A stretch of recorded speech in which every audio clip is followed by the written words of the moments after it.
Class 8 बात करेंगे math की एक्सरसाइज 2.2 की, जिसमें क्वेश्चन नंबर 8 की हम बात करेंगे। क्वेश्चन नंबर 8 जो कह रहा है 11 के लगातार 3 गुणजों का योग 231 है, तो उन्हें ज्ञात करें। जो 11 के 3 ठो गुणज होंगे वो भी लगातार, उनका योग दे रखा है 231, योग दिया है 231। पूछा जा रहा है आखिर वो 3 ठो गुणज कौन कौन से हैं। तो मान लेते हैं, माना यहाँ हल लिखेंगे और बनाएंगे। माना पहली संख्या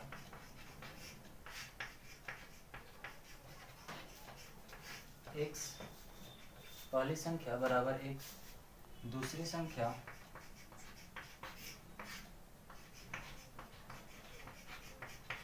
बराबर x प्लस 2, x प्लस 1, तीसरी संख्या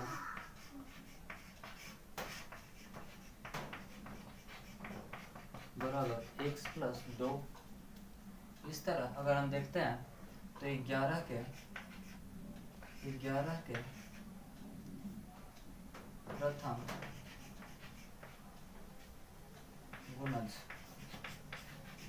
11 का प्रथम गुणज, 11 का प्रथम गुणज कितना होगा। पहली संख्या अगर x मान रखे हैं तो पहला गुणज क्या होगा, तो 11 गुने x यानी कि कितना 11x। उसी तरह अगर देखें हम 11 का दूसरा गुणज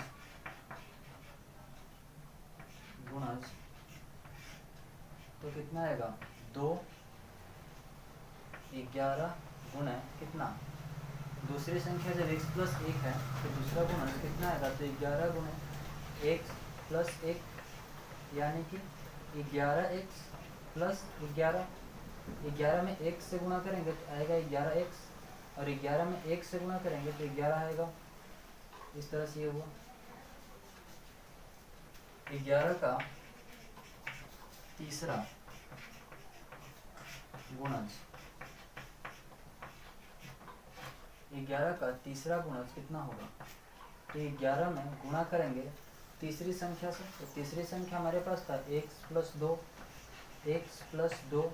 जब x प्लस 2 और 11 में गुणा करते हैं तो कितना मिलता है, 1 से 11 में करेंगे तो 11x, और 11 से 2 में करेंगे तो कितना जाएगा 22। यानी कि अब क्वेश्चन के हिसाब से अगर देखते हैं हम प्रश्नानुसार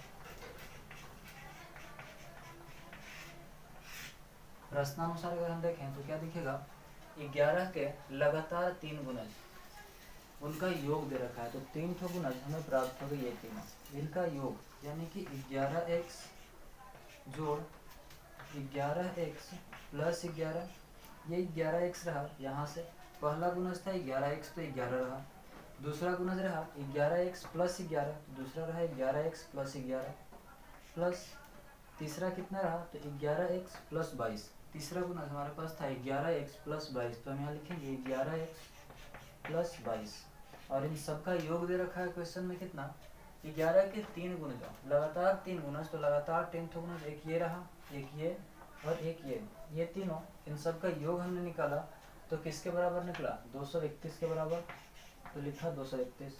अब इन सब का योग निकालते हैं, तो योग निकालेंगे तो कितना मिलेगा, 11x 11x 11x, तीनों को जोड़ेंगे तो कितना मिलेगा 33x।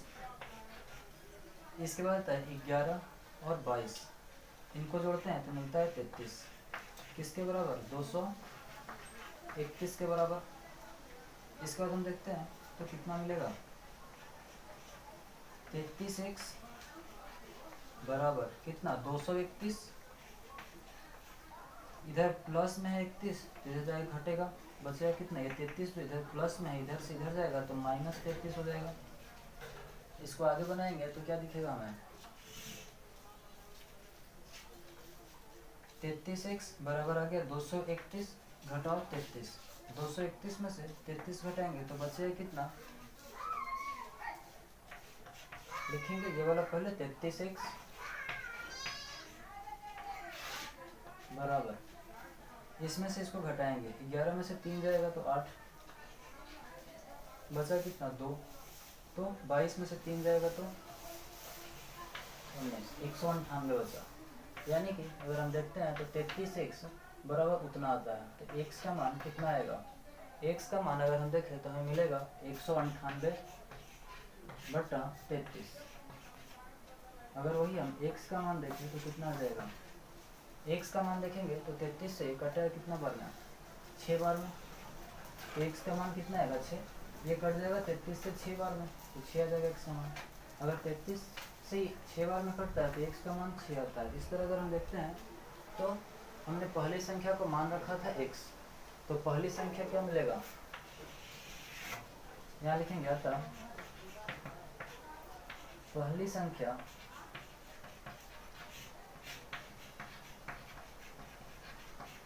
बराबर, पहली संख्या क्या हमारे पास रहा? x, जो हमने माना था वही x रहेगा पहली संख्या, यानी कि x कितना मिलेगा? 6, क्योंकि x का मान 6 है तो x का 6 रहेगा। उसी तरह अगर देखते हैं हम दूसरी संख्या, तो दूसरी संख्या क्या मिलती है? दूसरी संख्या कितना मिलता है? दूसरी संख्या हमने माना था x + 1, यानी कि x की जगह पर x का मान जो भी है 6 वो रखेंगे और +1 कितना आएगा? 7। इस तरह से तीसरी संख्या क्या मिलेगी हमें? तीसरी संख्या क्या होगी? तो तीसरी संख्या हमने माना था क्या? x + 2, तो क्या लिखेंगे? x + 2, यानी कि x का मान कितना रहा हमारे पास? 6 और ये 2, तो 2 इसमें जोड़ देंगे, कितना मिलेगा? 6 और 2 8, यानी कि पहली संख्या 6 रही, दूसरी संख्या 7 और तीसरी संख्या 8।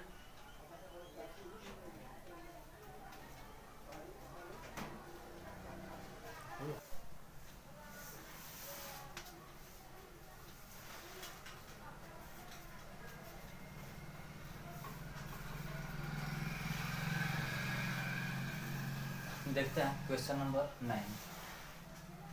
संकुल संसाधन केंद्र मध्य विद्यालय फरना। यहाँ पर एक आयोजना होती है, एक आयोजित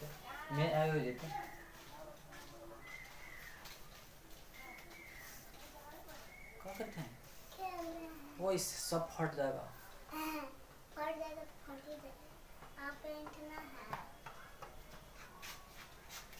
क्वेश्चन नंबर 9।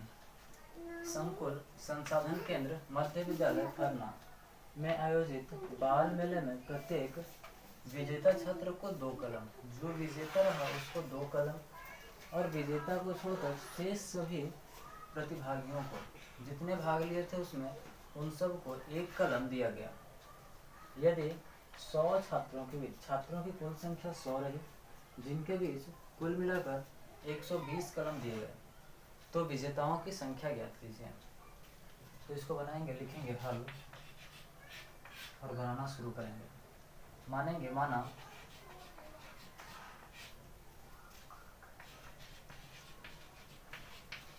विजेता छात्रों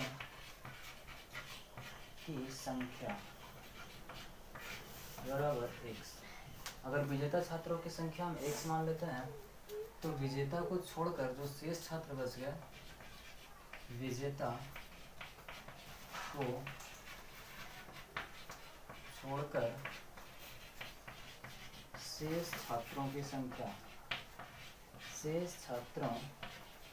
संख्या कितनी रही? टोटल छात्र कितने दिए थे यहाँ पर? उसमें जब भाग लिए थे वो भाग लिए कुल छात्रों की संख्या, यदि छात्रों की संख्या 100, छात्रों की संख्या कितनी थी? 100, जिसमें से x विजेता रहे। अगर x विजेता रहे और टोटल थे 100, तो विजेता को अगर हम छोड़ दें तो बाकी जो शेष छात्र बच गए उनकी संख्या कितनी रहेगी? तो 100 में से x को घटा देंगे इस तरह से। अब कलमों की संख्या,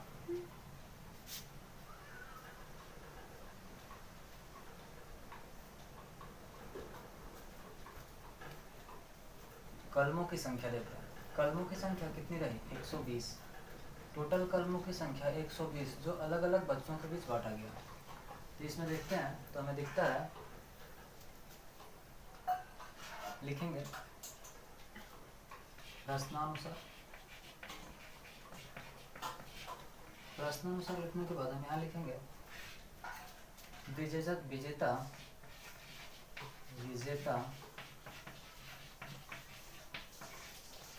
छात्रों को दिए गए कलमों की संख्या। जो विजेता छात्र थे उनको कितने कलम दिए गए? तो विजेता छात्र थे कितने? x। उनको दिया गया कितना? प्रत्येक विजेता छात्र को दिया गया कितना कलम? विजेता छात्र को 2 कलम दिया गया, यानी कि प्रत्येक विजेता छात्र को 2 कलम दिए गए। तो 2 से गुना करेंगे, मिला है कितना? 2x। और जो विजेता नहीं थे, विजेता को छोड़कर जो शेष छात्र बचे, तो उनको लिखेंगे शेष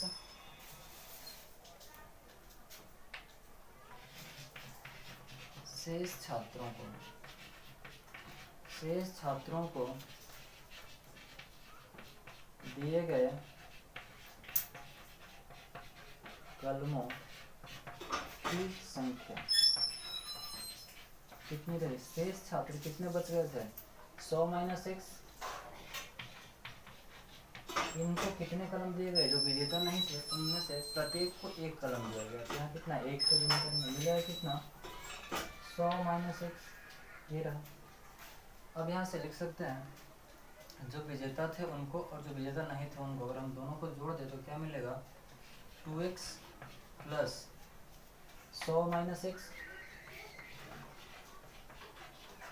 ये रहा 2x। यहाँ से विजेता छात्र थे वो, उनको कितना कलम दिया गया? तो 2x। और जो विजेता नहीं थे उनको कितने कलम दिए गए? तो 100 - x। यानी कि टोटल जो कलम दिए गए अगर हम दोनों को जोड़ दें तो कितना आता है? टोटल कलम 120 दिए गए थे। इस तरह से हम देखें तो टोटल कितने हो गए? 120। हम देखते हैं यहाँ से 120 रहा, यानी कि इसको बनाएंगे तो कितना मिलेगा? 2x + 120 घटाओ x बराबर 120। इसको बनाते हैं तो कितना मिलेगा? x + 100, 120 नहीं हो गया है, 100 होगा। 100 बराबर ये 2x में से x गया तो ये रहा x, ये 100, ये 100 रहा, और ये कितना रहेगा? 120। यानी कि देखें तो x का मान कितना आएगा? x बराबर हमारा आता है कितना? 120 - 100, यानी कि x बराबर बचेगा 20। 120 में से 100 घटा देंगे तो 20 बच जाएगा। अतः जो विजेता छात्र थे, क्वेश्चन में पूछ रहा था विजेताओं की संख्या, तो जो विजेता हुए वो कितने रहे? तो विजेताओं की यानी विजेता छात्रों की संख्या, विजेता छात्रों की संख्या कितनी रही? हम विजेता छात्रों की संख्या देखते हैं तो विजेता छात्रों की संख्या कितनी रही? माने थे अगर x, तो विजेता छात्रों की संख्या रही कितनी? x, यानी कि x का मान 20 है तो 20। इस तरह से ये खत्म होता है।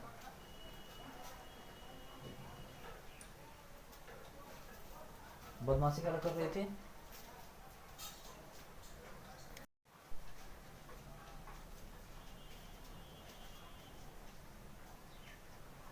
Question number 10।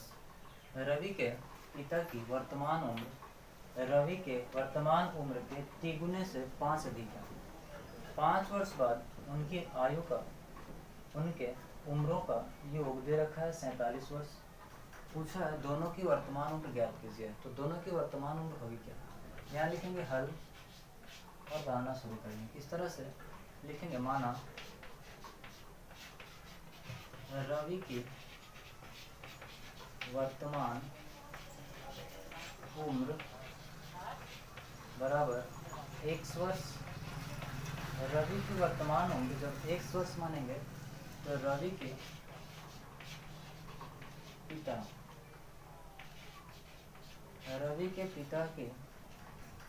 पिता का वर्तमान उम्र कितना आएगा? वर्तमान उम्र रवि के वर्तमान उम्र का कितना है? 3 गुना, यानी कि 3x। साथ में 3 गुने से 5 ज़्यादा भी है। जब 5 ज़्यादा है तो इसमें 5 जोड़ देंगे +5, इतना हो गया। इसके बाद हम करेंगे प्रश्न के अनुसार, देखते हैं प्रश्नानुसार लिखा। अब यहाँ से देखेंगे 5 वर्ष बाद, 5 वर्ष की बात है तो लिखेंगे ना 5 वर्ष बाद। तो 5 वर्ष बाद कितना होगा, तो 5 वर्ष बाद देखेंगे तो कितना आएगा, तो 5 वर्ष बाद रवि का भी उम्र बढ़ेगा। 5 वर्ष बाद रवि का उम्र कितना हो जाएगा, रवि का उम्र कितना मिलेगा, x + 5। और रवि के पिता का उम्र, रवि के पिता का उम्र कितना वर्ष होगा, रवि के पिता का उम्र कितना होगा, तो पहले था 3x + 5। अब 5 साल बाद की बात रहे तो 5 साल पिता की उम्र बढ़ेगा, तो पिता का उम्र बढ़ेगा तो 5 इसमें और जोड़ देंगे। अब लिखेंगे दोनों के उम्र का योग दे रखा है, 5 वर्ष बाद जो दोनों का उम्र है उनका योग दे रखा है, तो उनका योग दे रखा है कितना, 47। अगर 47 वर्ष दोनों के उम्र का योग है तो यहाँ लिखेंगे x + 5, ये रवि का रहा, और रवि के पिता का रहा कितना, 3x + 5 + 5, यानी कि 3x + 5 + 5। ये आया रवि का उम्र जो था 5 वर्ष के बाद, वो रहा x + 5। रवि के पिता का जो उम्र रहा 5 वर्ष के बाद, वो कितना रहा, 3x + 5, जो पहले था उसमें और 5 जुड़ा गया तो 3x + 5 + 5। तो इतना हो गया किसका, रवि के पिता का उम्र। और सबको अगर हम साथ मिलाते हैं तो कितना मिलता है, दोनों के उम्रों का योग दे रखा है 47, तो यहाँ लिखेंगे 47। अब यहाँ से x का मान निकालते हैं, तो 3x और x 4x, 5 10 और 5 15 हो जाता है, जोड़ के 15 किसके बराबर, 47 के बराबर। हम 4x बात करें तो कितना मिलेगा, 47 घटाओ 15, यानी कि x का मान कितना आ जाएगा,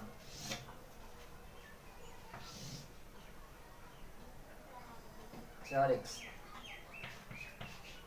4x जो रहा किसके बराबर, 47 - 15, 7 में से 5 गया तो 2, 4 में से 1 गया तो 3, यानी कि 47 में से 15 गया तो 32। 4x किसके बराबर रहा, 32 के बराबर। बात करते हैं x की बात, तो x बराबर कितना आएगा, 32/4। 4 1 के साथ गुणा में था, तो इधर जगह क्या हुआ, भाग हुआ, यानी कि x का मान कितना होगा, 4 से 100 काटते हैं तो कितना, 8 बार में कटता है, यानी x का मान कितना जाएगा, 32 से कट के 4 से कितना है, 8। x का मान आ गया 8, लिख सकते हैं। अतः रवि का वर्तमान उम्र कितना रहा, रवि का वर्तमान उम्र रहा कितना, रवि का वर्तमान उम्र मान रखा था हमने x, तो x रहा, यानी x किसके बराबर, तो x का मान जब 8 आया तो ये रहा किसके बराबर, 8 वर्ष के बराबर रहा कौन, रवि। और रवि के पिता का वर्तमान उम्र कितना हो जाएगा, रवि के पिता का वर्तमान उम्र कितना हो जाएगा, तो वर्तमान उम्र जब रवि के पिता की बात होती है तो रवि के पिता का वर्तमान उम्र माना था हमने 3x + 5, से कितना रहेगा, 3x + 5, यानी कि 3 गुने x की जगह पर कितना, 8 + 5, 3 गुने 8 24 और 5